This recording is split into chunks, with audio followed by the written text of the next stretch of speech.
On social media, there are fashion influencers, there's makeup tutorials, and if you've ever watched a Get Ready With Me video, you'll know what I mean. There's storytellers, there's dance videos, recipes, even news stories, and there's Daniel Seong.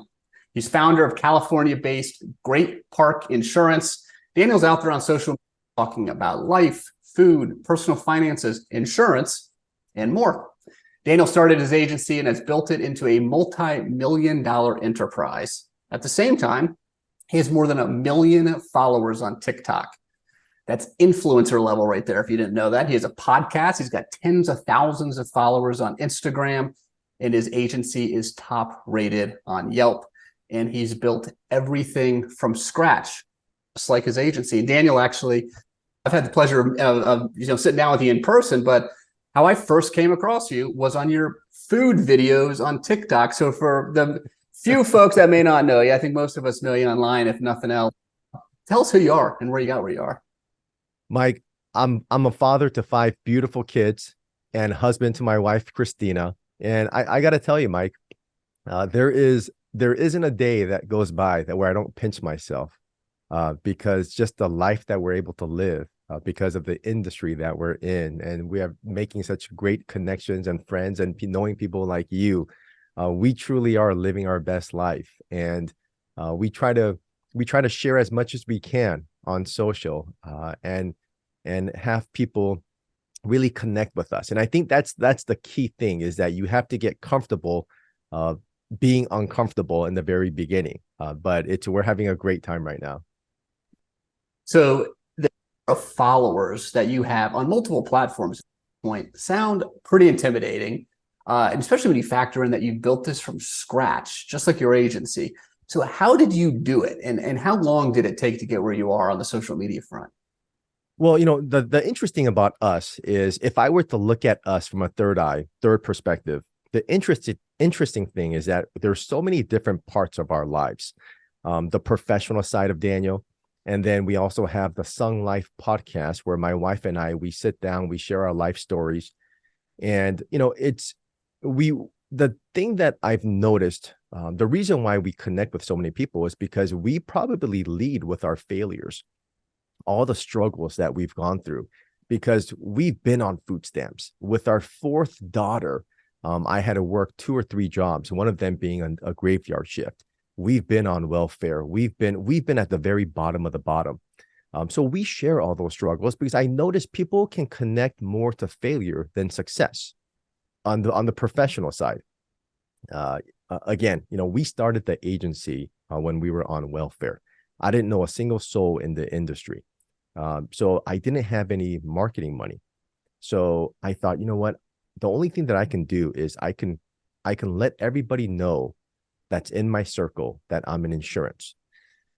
And we started out with social media, and Yelp wasn't as big back then as it is now. But we started with 1 review, and we just kept asking. I knew it was a marathon. So we just kept asking and asking and asking. And I personally, by myself, built up our Yelp account to about 350 reviews. And then once we started building a team, now we're well over that. So it didn't take long for us to become the top rated insurance agency on Yelp in the country. And there's a lot of things that I can go into about the strategy in that. But social media has definitely it has been one of the key strategies in our growth, professionally and personally. It's interesting that you share some of your struggles along the way, because people relate to different things. Trying to portray this perfect life you have online. You've just taken this alternative path. Is that the same agency, or are you sharing real struggles on the agency side of growth, or hiring, or any other challenges that you're experiencing? Oh, great question. Not only do we share, because when we get a great review, whether Google My Business or on Yelp, we will make a post and share that on our social media channels. Some of the best responses or comments that I get is when I share a 1-star review. So just as the 5 stars, I will share that 1-star review. And there was just one instance where we completely dropped the ball as an agency. And we have a pretty unique system on the front end of somebody calling us and wanting to purchase an insurance policy. So they have to fill out a questionnaire in the very beginning. And it's a very detailed application that they have to fill out. Well, our automation sent it out. Our automation didn't notify us when they filled it out, when they completed it. So they were sitting there. They did everything we asked them to do, down to the T. It's been 2 weeks since they filled it out, and they never heard from us. So they went online and wrote a negative review. And there's a couple ways I could have dealt with that. I could have hit it.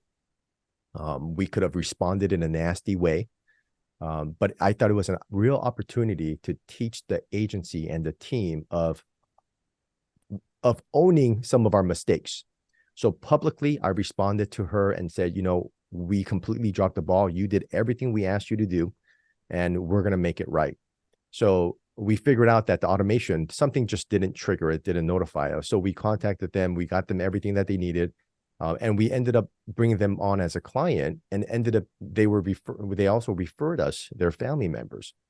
But when I posted that negative comment and the path that we took afterwards to make that right, so many people in our industry reached out and said, Daniel,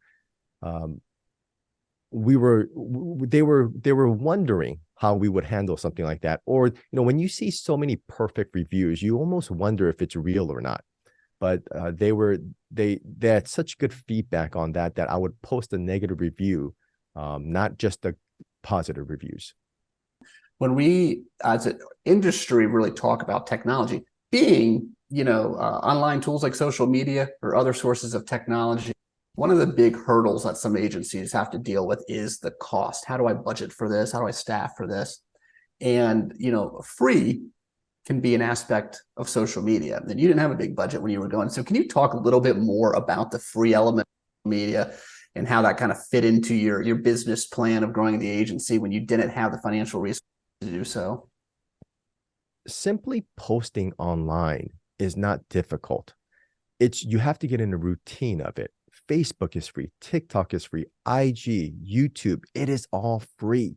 So something so simple as taking a photo of your team.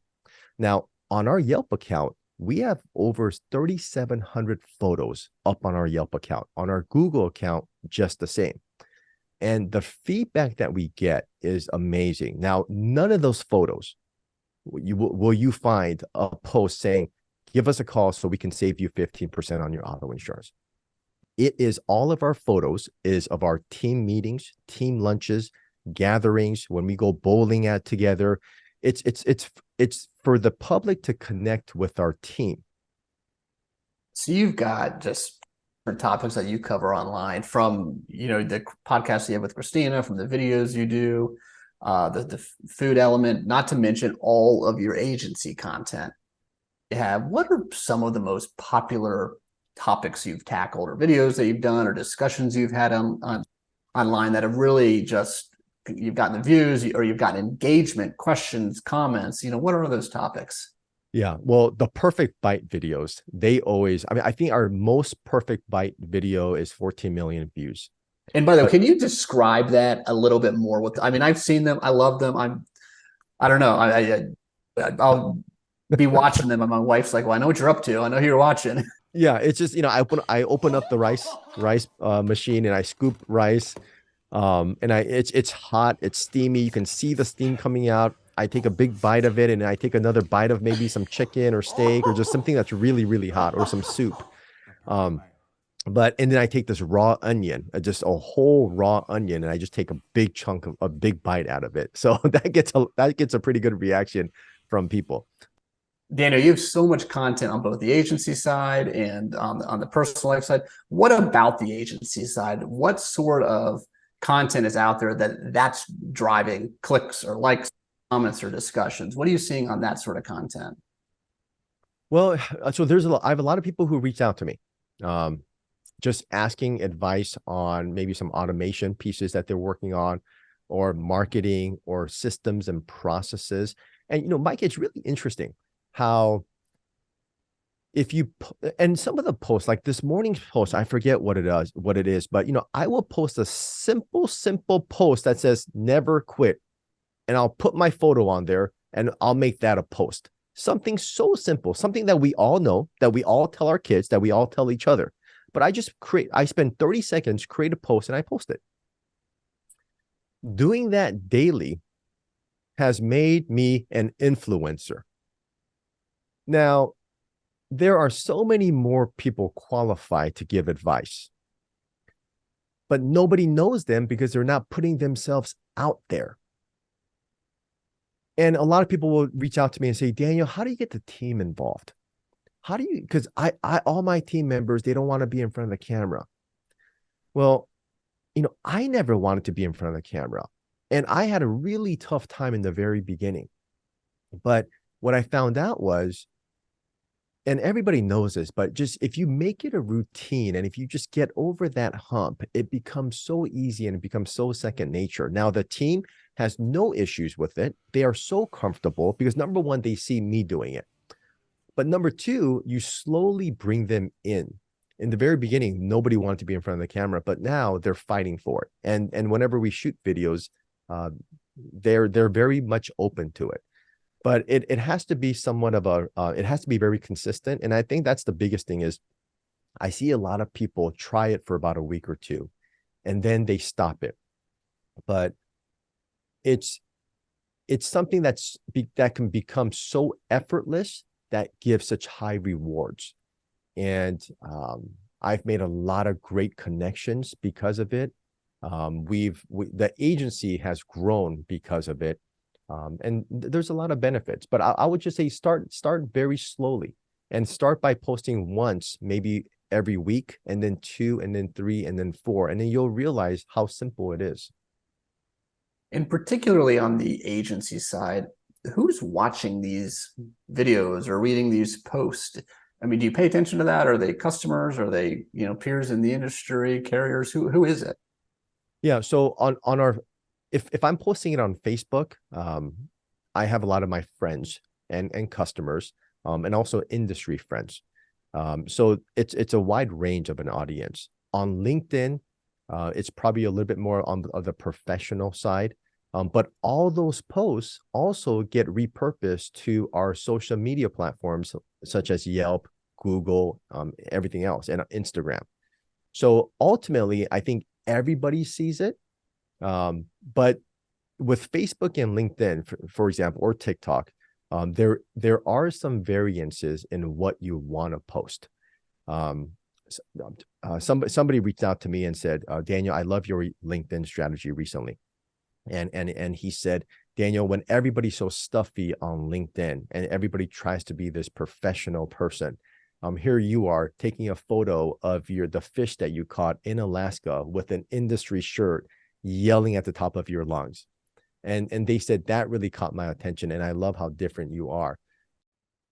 And are you able to convert any of this or connect any of this to selling more insurance? I mean, does it help you do that? And if so, how does it help you do that? Are you able to track that? 100%. Now, if you look on our TikTok channel, I will never cross-reference what I do for a living. In fact, people will almost on every single video that we post, people will comment, what do you do for work? What do you do for a living? I never address them. But what's interesting is another follower will comment for me and say, he's an insurance agent. This is his website, greatparkinsurance.com.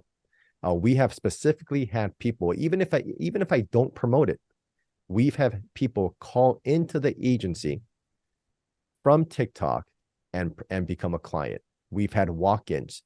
So it 100% does help business. And we also have, other channels where it's specifically for the agency where we try to promote it as well.